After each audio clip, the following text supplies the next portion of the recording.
రేపు నీది కాదు, ఇవ్వాలే నీది. ఇదే అనుకూల సమయము, నేడే రక్షణ దినము. నువ్వు యేసు ప్రభు దగ్గరికి వచ్చిన తర్వాత ఇంకా నీవు రక్షణ పొందలేదు అని అంటే నువ్వేదో మర్చిపోతున్నావు.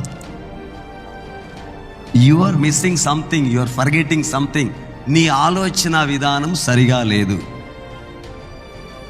దేవుని దగ్గరికి వచ్చి ఇంతకాలమైన తర్వాత కూడా ఇంకా నీకు మారు మనసు, రక్షణ అనుభవం లేదు అని అంటే యు ఆర్ నాట్ గుడ్. నీవు బాలేదు.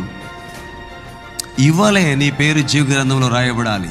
ఇక్కడ కళ్ళు మూస్తే పరలోకములో దేవునితో కళ్ళు తెరిసేటట్టుండాలి. మరి ఇంకా రక్షణ పొందిన వారి సంగతి ఏంటో ఆలోచన చేయండి. ఇంకా రక్షణ పొందకపోతే యేసయ్య నేను ఈ రాత్రే, ఈ ఉదయకాలం అందే మారు మనసు పొందడానికి, రక్షణ పొందడానికి, బాప్తిసం పొందడానికి పిలుస్తున్నారు. నీవే అభ్యంతరాలను చెప్పకూడదు. భక్తుల పాదములను తొట్టిల్లకుండా కాపాడువాడు ఆయనే. ఆయన నిన్ను కాస్తారు. రక్షణ నిర్లక్ష్యం చేయవద్దు. మనము రక్షణ పొందడానికి నియమించబడ్డవారం, కానీ ఉగ్రత పాలవడానికి కాదు.